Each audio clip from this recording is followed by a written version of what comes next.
ओम अज्ञानतिमिरान्धस्य ज्ञानञ्जनशलाकया चक्षुरुन्मिलितमेन तस्मै श्रीगुरुवे नमः। श्रीचैतन्यमनोभीष्टं स्थापितं येन भूतले स्वयं रूपकदां मह्यं ददाति स्वपदान्तिकं।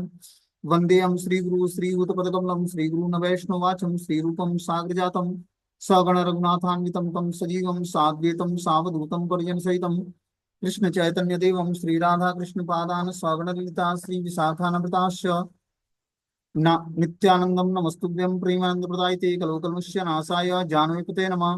नमो महावदन्याय कृष्ण प्रेम प्रदायते कृष्णाय कृष्ण चैतन्य नामिने गुरुदिस नमः। अनर्पित चरिचिरात करुणामतीर्ण कलौ समर्पित उन्नत उज्ज्वल स्वभक्ति स्वयं हरिपुरुष सुंदर गुप्तकदम्ब संदीपितम् सदा हृदय कंदरे स्मृत्वा सचिनंदनम संसार दुःख जलदो पतितस्य कामा क्रोधादीन क्रम करे कवलीकृतस्य दुर्वासना निगडितस्य निराश्रयस्य चैतन्य चंद्रमं देहि पदावलंबम् चैतन्य चंद्रमौलि हृदय कुमुदम विकास्यम हृदय विदेज निज चिंतन भृंगरंगे किंचापराधितमिरन विद्य विदूयम पादामृतम सदय पायत दुर्गतम मम आजानुलंबित भुजो कनकावदातो संकीर्तने कपितरो कमलायताक्षो विश्वम्बरो द्विजरो धर्मपालो वंदे जगत्प्रिय करो करुणावतारो नमस्त्रय काल सत्याय जगन्नाथाय सुताय च सभृत्याय सपुत्राय सकलत्राय ते नमः। अतीर्णो साकरुण्यो परिच्छिन्नो सदीश्वर श्रीकृष्ण चैतन्य नित्यानंदो द्वय भ्रातरं भजे स जयति विशुद्ध विक्रमं कनकाभ्यं कमलायतक्षणं वर्जानुनं विलंबितं खंडभुज बहुधा भक्तिरसाविनर्तकम्। जयति जयतु देव कृष्ण चैतन्य चंद्रो जयति जयतु कीर्तितस्य नित्या पवित्रं जयति जयतु वृत्तस्य विश्वेश्वमूर्ति जयति जयतु जयतु नित्य स्वरूप प्रियाणां पंचतत्वात्मकं कृष्णं भक्तरूप स्वरूपकं भक्तावतारं भक्ताख्यं नमामि भक्तिशक्तिकम्। जय श्री कृष्ण चैतन्य प्रभु नित्यानंद श्री अद्वैत गदाधर श्रीवासादि श्री गौर भक्तवृंद। हरे कृष्णा कृष्ण कृष्णा हरे हरे हरे राम राम राम हरे हरे। तो कल हम लोगों ने इसमें कथा सुना था कि किस तरह जो है अधिवास का प्रोग्राम होता है। महाप्रभु चैतन्य देव का जब विवाह संस्कार होना होता है तो विवाह संस्कार से पहले अधिवास आयोजन किया जाता है। अधिवास उत्सव मतलब उत्सव का प्रारंभ करना। उसमें क्या होता है, संकीर्तन होता है और सबको प्रसाद वितरण होता है। इस तरह से उस समय क्या हुआ, सबको जो है फूल माला चंदन और पान का बॉक्स एक नहीं तीन तीन बार दिया गया सारे ब्राह्मणों को। बता रहे हैं कि सहस्त्र सहस्त्र दीप लागिला ज्वलिते नाना विधि बाजी सब लागिला करीते।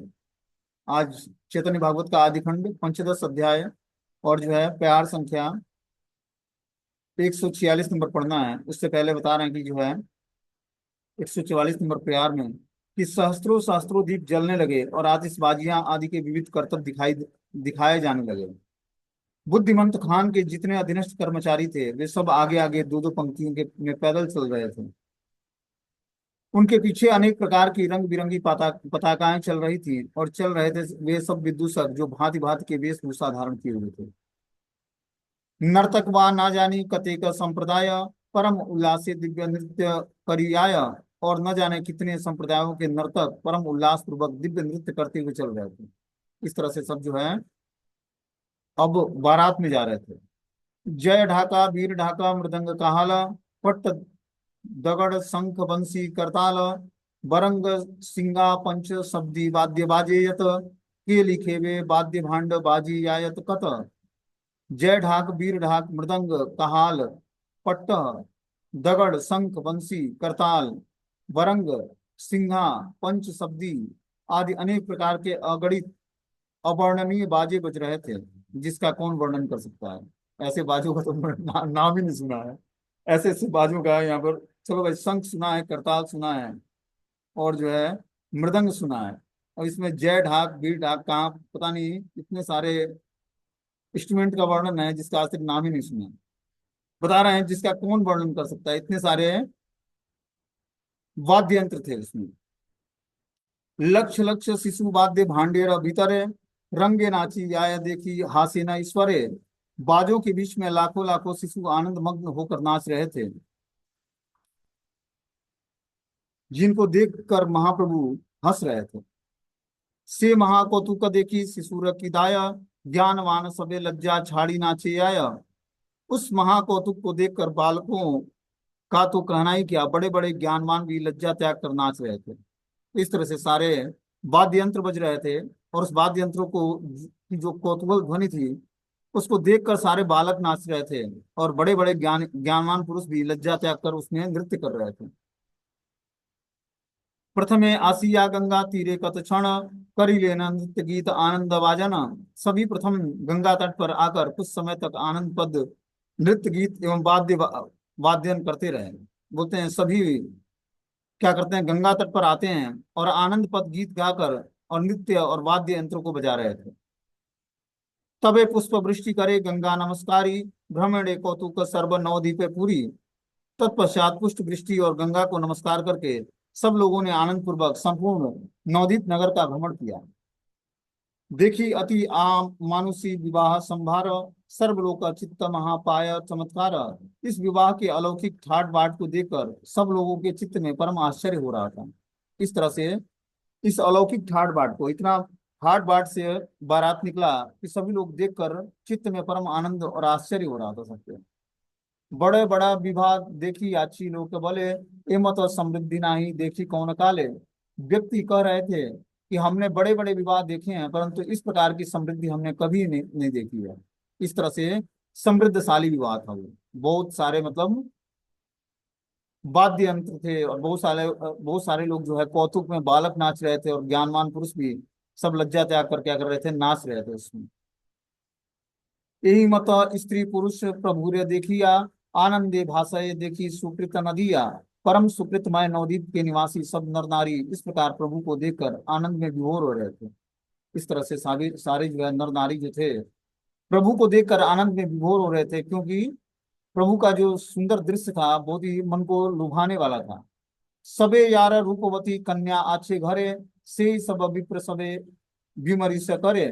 जिस जिसके घर में रूपवती कन्या थी वे सभी विप्र मात्र यह सोचकर विमर्श कर रहे थे, क्या हे नवरे कन्या नाही परिलाड़ दीते, अपनार भाग्य नाही हई बे के मते। हम ऐसे वर को अपनी कन्या नहीं दे पाए, अपना भाग्य ही नहीं होता कैसे। तो जो भी महाप्रभु के स्वरूप को देखता और जिसके घर में कन्याएं थी विवाह के योग्य, वो सोचते हैं कि हम लोग का ऐसा भाग्य कहाँ जो ऐसा ऐसे वर की प्राप्ति हो। नवदीप वासी चरण ए नमस्कार, सब ये सब आनंद देखी वारे शक्तियार। उस सब नवदीप वासियों ने उनके चरणों में नमस्कार किया जिनको यह सब आनंद देखने का सौभाग्य प्राप्त हुआ। यही मत रंगे प्रभु नगरे नगर, भ्रमणे कौतुक सर्व नवदीप पूरे। इस प्रकार उल्लास से प्रभु ने समस्त नवदीप में नगर नगर में आनंद पूर्वक भ्रमण किया। इस प्रकार महाप्रभु चैतन्य देव ने उल्लास पूर्वक क्या किया, पूरे नवदीप में आनंद पूर्वक भ्रमण किया। गोधूली समय आसी प्रवेश हईते, आई लेना राज पंडितेरा मंदिरे थे। गोधूली का समय अनेक आने पर प्रभु राज पंडित के घर पर पहुंच गए। महा जय जयकार लागिल हईते, दुई वाद्य भांड वादे लागिल बाजीते। उस समय महा जय जयकार होने लगा, दोनों पक्ष के वाद्यकार प्रतियोगिता रूप से बाजे बजाने लगे। क्या हुआ, गोधूली बेला के टाइम महाप्रभु जो है राज पंडित सनातन मिश्र के घर पर पहुंचते हैं, और सब जो है महा महा जय जयकार ध्वनि करने लगे, और दोनों पक्ष के लोग वाद्य यंत्र को बजाने लगे, आपस में प्रतियोगिता होने लगी। परम संभ्रम में राज पंडित आसिया, दोला हिते कोले करी बसाई लैया। राज पंडित ने बड़े सम्मान पूर्वक प्रभु को स्वयं पालकी से गोद में उठाकर बिठाया। तो सनातन मिश्र ने क्या किया, अपने दामाद को पालकी से गोद में उठाया और बिठाया वहां पर ले आकर आसनी पर। ये एक शिष्टाचार है कि जब दामाद दरवाजे पर पहुंचता है तो पालकी से उठाया जाता है उसको। ससुर उठाते हैं, क्या करते हैं, ले आकर जो है आसन पर बैठाते हैं। पुष्ट वृष्टि करी लेना संतोषे अपने, जा माता देखिया हर्ष देह नाही जाने। बड़े संतोष के साथ राज पंडित सनातन मिश्र गौर प्रभु पर पुष्प वृष्टि करने लगे, और जामाता को देखकर हर्ष से आत्मविस्मित हो गए। तबे वरण सब सामग्री आनिया, जमाता बरिते विप्र बसिया बसीला आसिया। पाद्म अर्घ आचमनीय वस्त्र अलंकार, यथा विधि दिया कैला वर्ण व्यवहार। तब वर्ण की सामग्री लेकर राज पंडित आए और जामाता को वर्ण करने के लिए बैठे। उन्होंने यथाविधि पाद्म अर्घ आसमनीय वस्त्र और अलंकार आदि देकर वर्ण व्यवहार संपन्न किया। इस तरह से क्या करते हैं, राज पंडित जो थे सनातन मिश्र, मतलब विष्णु प्रिया माता जी के पिताजी, वो अपने जामाता का वर्ण करने के लिए बैठ जाते हैं और उन्होंने यथाचित विधि से पाद्म अर्घ आचमनी और वस्त्र और अलंकार देकर वर्ण व्यवहार संपन्न करते हैं। वर्ण व्यवहार का मतलब हो गया कि पाद प्रक्षालन करते हैं और अर्घ हाथों में पूजा सामग्री विशेष रूप से देकर और मंत्रों का उच्चारण शुरू कराते हैं। तबे तान पत्नी नारी गणे रसहिते मंगल विधान आशी लागीला करिते। तत्पश्चात राज पंडित की पत्नी स्त्री के साथ आकर मंगल विधान करने लगी। अब जो है, जो राज पंडित सनातन मिश्र की पत्नी थी, वो सारी स्त्रियों को लेकर और आकर मंगल गीत गाने लगती हैं। धान्य दुर्वा दल दिले प्रभुर श्रीमस्तके आरती करीला सप्त घृतेर प्रदीपे। सब प्रभु की श्रीमस्तक पर धान्य और दुर्वा दल अर्पण किए गए, फिर 7 घी के दीपकों से उनकी आरती की गई। इस तरह से दमाज जब दरवाजे पर आता है तो धन धान्य से उनको धान्य और दुर्वा दल अर्पण किया जाता है उनके मस्तक पर, और फिर जो है घी के दीपकों से उनकी आरती की जाती है। यही कड़ी फैली करी लेना जय जयकार, यही मत यत्त किछु करी लोकाचार। फिर खील और कोड़ी कौड़ी बिखेर कर जय जयकार किया गया। इस प्रकार सब लोकाचार संपन्न हुआ। तबे सर्व अलंकार भूसिया करिया, लक्ष्मी देवी आनी लेना आसने धरिया। तत्पश्चात लक्ष्मी देवी को सब अलंकारों से विभूषित करके एक आसन पर बैठा कर विवाह मंडप में लाए गए। इस तरह से विष्णु प्रिया माता जो है, अलंकारों से उनको विभूषित किया गया, फिर विवाह मंडप में लाया गया। तबे हर्षे प्रभु सकल आप्तगणे, प्रभु रेह तुली लेना धरिया आसने। फिर प्रभु के सब बंधु बांधव प्रभु को भी हर्ष पूर्वक आसन पर बैठाकर वहां उठा लाए। तबे मध्य अंतपट धरी लोकाचार, सप्त प्रदक्षिणा करा लेना कन्यारे। तबे लक्ष्मी प्रदक्षिणा करी 7 बार, रही लेना सम्मुख करिया नमस्कार। तब लोकाचार के अनुसार वर को पर्दे से ढककर कन्या द्वारा उसकी 7 परिक्रमा कराई गई। फिर 7 परिक्रमा पूरी होने के पश्चात लक्ष्मी देवी नमस्कार करके प्रभु के सम्मुख खड़ी हो गई। बोलते हैं अंतःपट विवाह के समय वर को जिस वस्त्र खंडन द्वारा आवृत रखा जाता है वो पर्दा कहलाता है। कि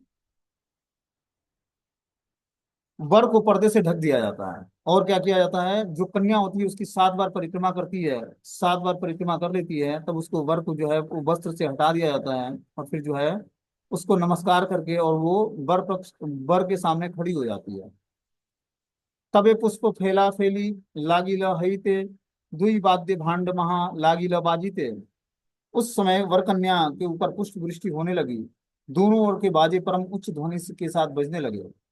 चतुर्दिक स्त्री पुरुष से करे जय जय ध्वनि, आनंद आसिया अवतरीला अपनी। चारों ओर से स्त्री पुरुष जय जय की ध्वनि करने लगे, ऐसा लग रहा था मानो मूर्तिमान आनंद अवतरित हुआ हो। इस प्रकार चारों ओर जय जयकार की ध्वनि होने लगी और इस प्रकार मूर्तिमंत आनंद अवतरित होने लगा। चारों तरफ आनंद की का मूर्तिमान स्वरूप छा गया। आगे लक्ष्मी जगत माता प्रभु चरण माला दिया करी लेना आत्मसमर्पण। प्रथम जगत माता लक्ष्मी देवी ने प्रभु के श्री चरणों में माला अर्पण करके आत्मसमर्पण समर्पण किया। तो जो जगत माता है लक्ष्मी प्रिया विष्णु प्रिया, वो प्रभु के चरणों में माला अर्पण करती हैं और इस प्रकार आत्मसमर्पण कर देती हैं। तब एक गौरचंद्र प्रभु हई हर्षद हासिया, लक्ष्मी र गलाय माला दीले न तुलिया। फिर मंद मंद मुस्कुराते हुए श्री गौरचंद्र ने वो माला उठाकर लक्ष्मी के गले में पहना दी। तो जो अपने चरणों में माला पड़ी थी उसको गौरचंद्र ने उठाकर क्या करते हैं, विष्णु प्रिया माता के गले में डाल देते हैं। तबे लक्ष्मी नारायण पुष्प फैला फैली, करी तेला गिरा हई महाकौतूहली। तो तत्पश्चात परम आनंद से लक्ष्मी नारायण एक दूसरे के ऊपर पुष्प वृष्टि करने लगे। फिर क्या हुआ, जब महाप्रभु उस माला को उसके गले में पहना देते हैं तो सभी लोग जो है, जो आपस में महाप्रभु और विष्णु प्रिया माता एक दूसरे के ऊपर पुष्प वृष्टि करने लगते हैं। ब्रह्मादि देवता सब अलक्षिते रूपे पुष्प वृष्टि लागी लेना करिते कौतुक। उस समय ब्रह्मादि देवता भी अलक्षित रूप से उल्लास पूर्वक पुष्प वृष्टि करने लगे। वहां पर सारे देवी देवता उपस्थित थे, वो भी जो है अलक्षित रूप से, मतलब बिना दिखे हुए उल्लास पूर्वक पुष्प वृष्टि करने लगे।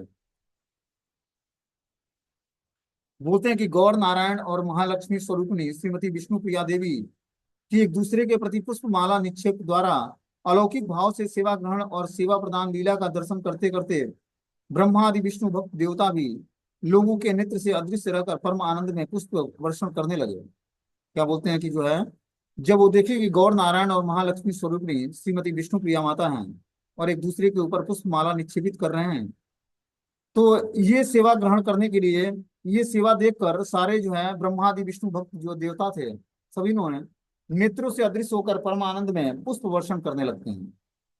आनंद विवाद लक्ष्मी गणे प्रभु गणे उच्च करी वर कन्या तोले हर्ष मने। उनके बाद आनंद विवाद होने लगे, जिसमें लक्ष्मी के पक्ष वाले लक्ष्मी को और प्रभु के पक्ष वाले प्रभु को हर्ष युक्त मन से श्रेष्ठतम पदवी पर बैठाने लगे। इस तरह से जो है, अब जो है वर पक्ष और कन्या पक्ष दोनों के तरफ से जो जो आए थे लोग, वो क्या करते हैं, वर पक्ष की तरफ श्रेष्ठ पदवी पर बैठाते हैं और वधु पक्ष की तरफ के लोग जो हैं वधु पक्ष को उस उनके आसनी पर बैठाते हैं।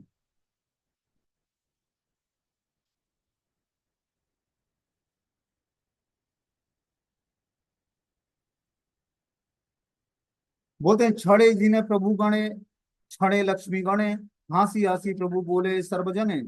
कभी वर पक्ष जीत जाता तो कभी कन्या पक्ष। जब कन्या पक्ष की जीत हो जाती तो सभी लोग हंस हंस कर प्रभु को बोलने लगते। हर्षत हासीला प्रभु सुंदर श्रीमुखे देखी सर्वलोक भासे परम आनंद सुखे। उस समय प्रभु सुंदर श्रीमुख से तनिक सा हंस देते तो उसको देखकर सब लोग परम आनंद सुख में विभोर हो उठते। सहस्त्र सहस्त्र महाताप दीप जले कर्ण की छू नाही सुनी वाद्य कोलाहले। हजारों हजारों बड़ी बड़ी मसाले जल रही थी, बाजों के कोलाहल से कानों में कुछ सुनाई नहीं दे रहा था। मुख चंद्रिकार महावाद्य जय ध्वनि सकल ब्रह्मांडे पसीले कह हेनु सुनी। मुख चंद्रिका के समय बाजों और जय जयकारों की महाध्वनि संपूर्ण ब्रह्मांड को स्पर्श करने वाली थी। हे नमते श्री मुख चंद्रिका करी रंगे बसी लेना श्री गौर सुंदर लक्ष्मी संगे। इस प्रकार मुख चंद्रिका करके उल्लसित श्री गौर सुंदर विष्णु प्रिया के साथ बैठ गए। तबे राज पंडित परम हर्ष मने बसी लेना करिवारे कन्या संप्रदाने। तब राज पंडित सनातन मिश्र ने परम प्रसन्न मन से कन्यादान करने के लिए बैठ गए। पाद्य अर्घ आचमनीय यथाविधि मते क्रिया करी जागी लेना संकल्प करीते। पाद्म अर्घ आचमन आदि क्रिया विधि पूर्वक संपादित करके राज पंडित सनातन मिश्र संकल्प करने के लिए बैठ गए। क्या संकल्प? मैं अब कन्यादान करूंगा। विष्णु प्रीति काम्य करी श्री लक्ष्मी रपति प्रभु श्री हस्त समर्पीले न दुहिता समर्पीले न दुहित्या। लक्ष्मी के पिता सनातन मिश्र ने विष्णु प्रीति की कामना करके अपनी पुत्री को प्रभु के हाथों में समर्पित कर दिया। तबे दिव्य धेनु भूमि सैया दासी दास अनेक योतुक दिया करीला उल्लास। तत्पश्चात दिव्य गौवें भूमि सैया और दासी दास आदि अनेक वस्तुएं उपहार स्वरूप उल्लास पूर्वक प्रदान की गई। लक्ष्मी बसा लेना प्रभु वाम पासे होम कर्म करीते लागिया तबे शेष। तब लक्ष्मी को प्रभु के बाईं ओर बैठाया गया और होम कर्म संपन्न किया गया, प्रारंभ किया गया। वेदाचार लोकाचार यत किछु आछे सब करी वर कन्या घरे नीला पाछे। जितने भी वेदाचार और लोकाचार हैं उन सबको पूर्ण करके फिर वर और कन्या को वास गृह में ले गया गया। वैकुंठ हईला राज पंडिता आवासे भोजन करीते याई बसीले नशे से।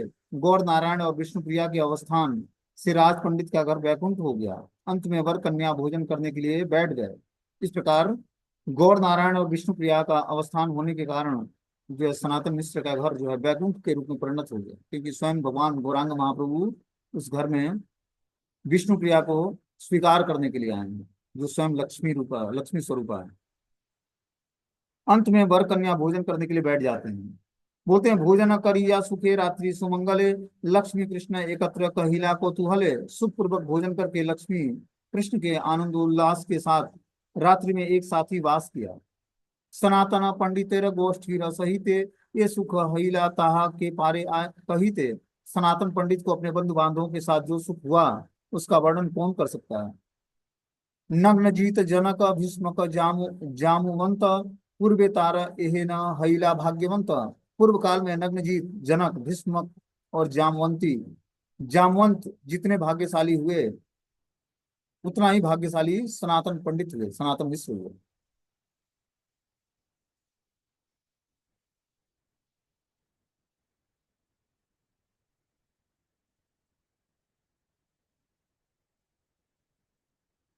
यहाँ पे वर्णन मिलता है कि जो है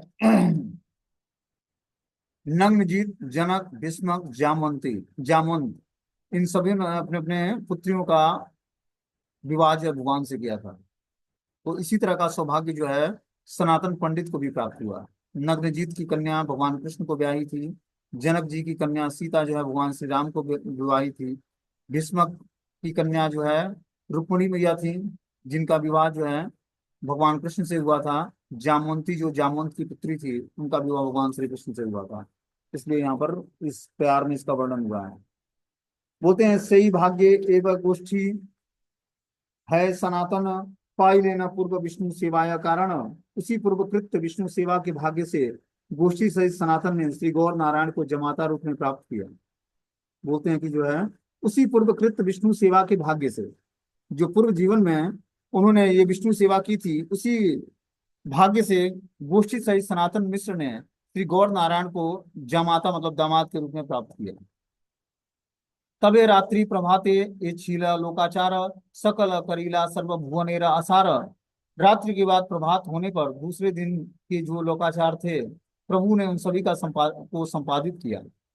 अपराह्ने गृहे आसीवार हेला काल, वाद्य गीत नृत्य हिता लागिला विशाल। अपराह्न में जब घर आने का समय हुआ, तब फिर विशाल रूप से वाद्य नृत्य और गीत होने लगे। अब जो है दोपहर, अपराह्न मतलब दोपहर का समय हो जाता है, अब उस समय घर आने का समय हो जाता है।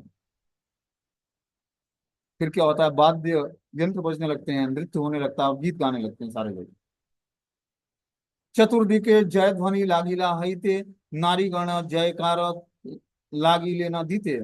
चारों ओर जय जय की ध्वनि होने लगी, स्त्रियां भी हुलू ध्वनि द्वारा जय जयकार करने लगी। तो बंगाल में एक बहुत ही मशहूर ध्वनि होती है हुल्लू ध्वनि, ठीक है ना। तो सारी स्त्रियां जय जयकार करती हैं और हुल्लू ध्वनि करने लगती हैं।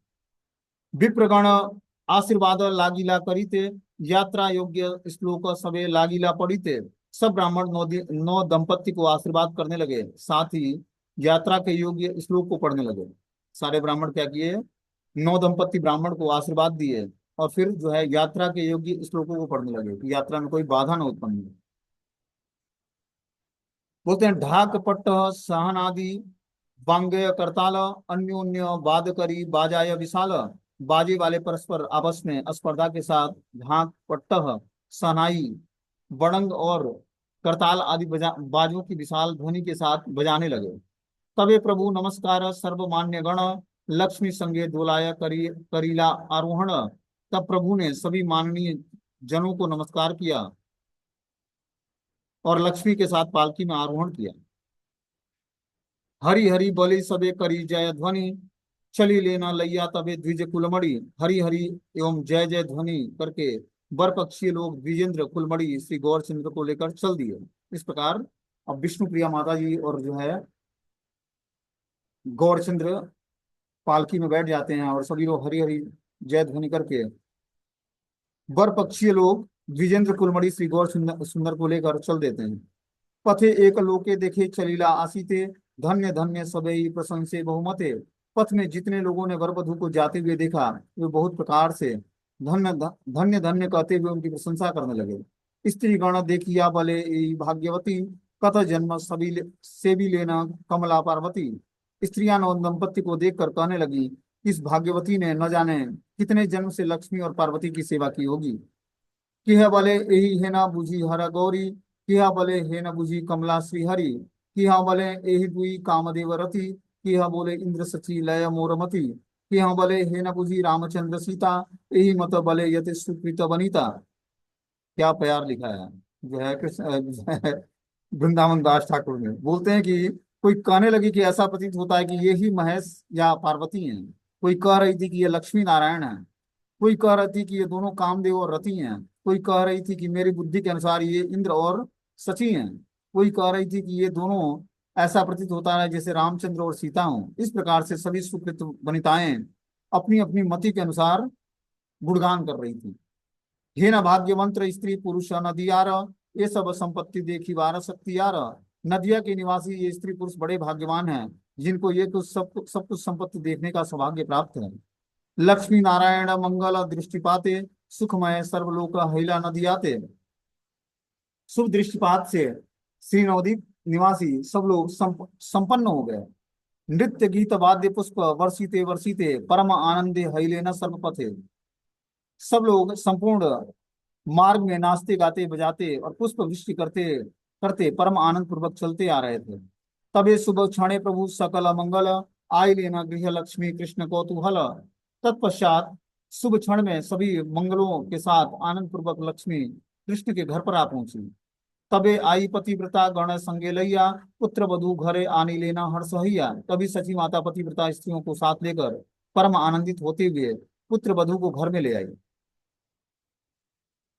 गृह आसी बसी लेना लक्ष्मी नारायण जय ध्वनि मय हैला सकल भुवन। जिस प्रकार श्री लक्ष्मी नारायण घर में आकर विराजमान हुए उस समय संपूर्ण ब्रह्मांड में जय जय की ध्वनि गूंजने लगी।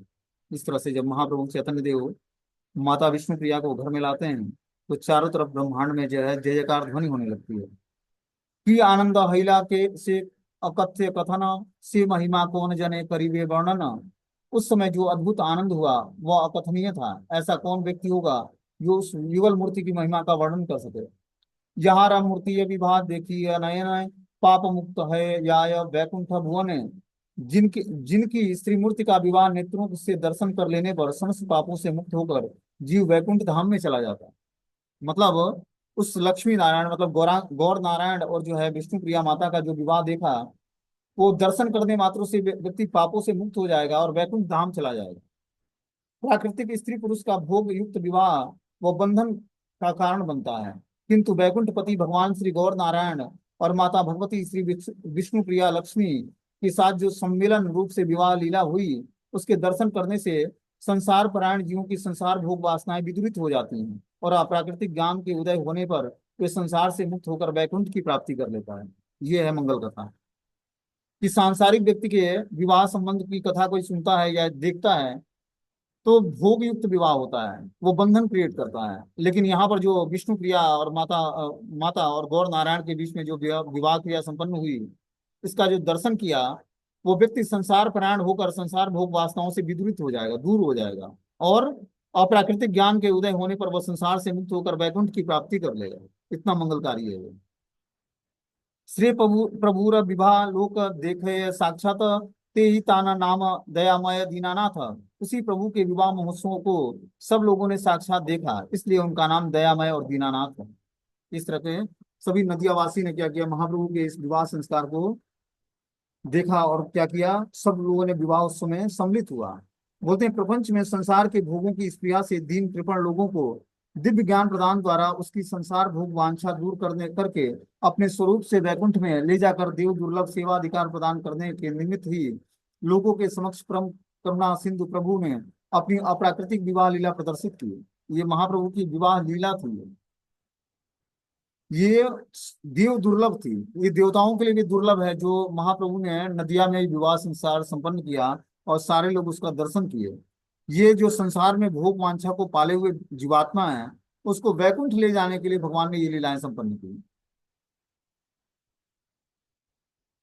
बोलते हैं इसलिए ईश्वरीय ईश्वर विश्वसनीय सज्जन भक्तजन दैन्य भक्ति द्वारा प्रभु को आहत की कृपा में अमोद्य दया दया सिंधु दीन बंधु आदि असीम कारुण्य सूचक बहु प्रकार की नामावली द्वारा पुकारते हैं।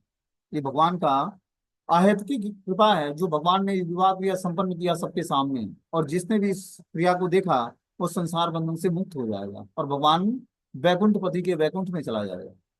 तबे यत नट भाट भिक्षु का गणेर तुसी लेना वस्त्र धन बचने सवार। तत्पश्चात प्रभु ने नटो भाटो भिक्षुकों आदि सभी को वस्त्र धन और मीठी वाणी द्वारा प्रसन्न किया। विप्रगणे आप्तगणे सवार प्रत्येक आपने ईश्वर वस्त्र दिले न कौतुक। ब्राह्मणों और बंधु बांधवों को प्रभु उल्लास पूर्वक स्वयं अपने हाथों से वस्त्र दे देकर उन्हें प्रसन्न करने लगे। बुद्धिमंत खाने प्रभु दीला आलिंगन कहान आनंद अति अकथ्य कथन। बुद्धिमंत खान को जब प्रभु ने आलिंगन बद्ध किया तब उसका आनंद अकथनीय था क्योंकि बुद्धिमंत खान ने ही महाप्रभु चैतन्य देव का विवाह का सारा खर्चा उठाया था। इसलिए महाप्रभु ने अंत में क्या करते हैं उस बुद्धिमंत खान को आलिंगन कर लेते हैं जो कि विप्र थे ब्राह्मण थे। ये सब लीलारा प्रभु नाही परिच्छेद आविर्भाव तिरोभाव यही कहे वेद। इन सब लीलाओं का कभी परिच्छेद नहीं है। वेद यही कहते हैं कि इन लीलाओं का केवल आविर्भाव और तिरोभाव होता रहता है। मतलब ये लीलाएं प्रकट होती हैं और विलुप्त हो जाती हैं। बोलते हैं जीवों की विभिन्न कर्म प्रवृत्ति काल के भीतर स्तब्ध होती रहती है। इस कारण प्रपंच में अवतीर्ण मायाधीश भगवान श्री कृष्ण अप्राकृतिक लीलाएं भी मायावश प्राकृतिक जीवों की कर्म चेष्टाओं के ही समान हो लगती है। इस प्रकार का ज्ञान नितांत अवैध और अपराधजनक है। इसलिए सब वेद शास्त्रों में उच्च स्वर से मायाधीश भगवान गौरांग महाप्रभु और मायावश जीवों की क्रियाओं के बीच नित्य भेद बतलाकर भीषण मायावाद से सतर्क किया जाता है एवं प्रपंच आदि गोलोक धाम में नित्य धाम परिकरों के साथ भगवान का प्रपंच में आना, उनका अवतार या आविर्भाव एवं प्रपंचादित्य नित्य अप्रकट्य राज्य गोलोक धाम में अपने धाम के परिकरों के साथ लौट जाना ही उनका अंतर्ध्यान और तिरोभाव कहलाता है। कि भगवान इस धराधाम पर प्रकट होते हैं, अपने नित्य परिकरों के साथ ये अवतार कहलाता है और अप्रकट लीला संपन्न करते हैं और फिर गोलोक धाम चले जाते हैं अपने परिकरों के साथ। ये तिरोभाव लीला कहलाता है। इस प्रकार आविर्भाव और तिरोभाव शब्दों द्वारा साधारण प्राकृतिक जीवों के जन्म मरण के भगवत लीला का भेद प्रदर्शित किया जाता है। श्री भगवान की लीला वास्तव में अखंड और अपरिच्छिन्न है। मतलब जो भगवान लीलाएं संपन्न करते हैं वो अखंड है, मतलब कभी खंडित नहीं होने वाली है, कभी समाप्त नहीं होने वाली है, और अपरिच्छिन्न है, वो कभी छिन्न भिन्न नहीं होने वाली है। बोलते हैं दंड के ये सब लीला यत हई याचे सत वर्षे तहाँ के वर्णिते है नाचे। विष्णु की इस सब लीलाओं में से एक घड़ी के भीतर भी जितनी लीलाएं हुई हैं, ऐसा कौन मनुष्य होगा जो उनका 100 वर्षों में भी वर्णन कर सके। जो महाप्रभु चैतन्य देव ने ये लीलाएं संपन्न की, वो कई वर्षों तक व्यक्ति बोलते हैं कि इन सब लीलाओं का एक घड़ी के भीतर भी जितनी लीलाएं महाप्रभु ने संपन्न की है, उतना 100 वर्षों में भी कोई वर्णन नहीं कर सकता। जो महाप्रभु ने एक क्षण में जो लीलाएं संपन्न की। नित्यानंद स्वरूपे आज्ञाधरी सिरे सूत्र मात्र लिखी आमी कृपा अनुसारे। श्री नित्यानंद स्वरूप की आज्ञा सिर पर धारण करके मैंने उनकी कृपा से ही प्रभु गौरांग की लीलाओं को केवल सूत्र रूप में लिखा है। ये वृंदावन दास ठाकुर कहते हैं कि मैं नित्यानंद स्वरूप की आज्ञाओं को सिरों पर धारण करके उनकी कृपा से महाप्रभु गौरांग की लीलाओं का मैंने सूत्रपात किया है, सूत्र रूप में दिया है। ये सब ईश्वर लीला ये पढ़े ये सुने से अवश्य विरहे गौर चंद्र सने। श्री कृष्ण चैतन्य नित्यानंद चांद जाना वृंदावन दास तत्सु पद युग गाना। प्रभु की इन सब लीलाओं को जो लोग पढ़ते या सुनते हैं वे अवश्य ही गौर चंद्र के साथ विहार करते हैं। श्री कृष्ण चैतन्य और नित्यानंद चांद जिनके जीवन है, वे वृंदावन दास उनके युगल चरणों में उनकी महिमा का गान करते हैं। इस तरह से बता रहे हैं कि जो भी इस लीलाओं को पढ़ता है या सुनता है, वे गौर चंद्र के साथ विहार करता है, गौरांग महाप्रभु को प्राप्त कर लेता है। और नित्यानंद प्रभु जिनके जीवन है, ऐसे वृंदावन दास ठाकुर उन दोनों युगल चरणों को, श्री कृष्ण चैतन्य और नित्यानंद प्रभु के चरण कमलों की महिमा का गान करते हैं। इस तरह से ये पंचदश अध्याय समाप्त हो जाता है। कल जो है आदि लीला का षोडश अध्याय, मतलब 16वां अध्याय शुरू किया जाएगा। हरे कृष्ण। तो कोई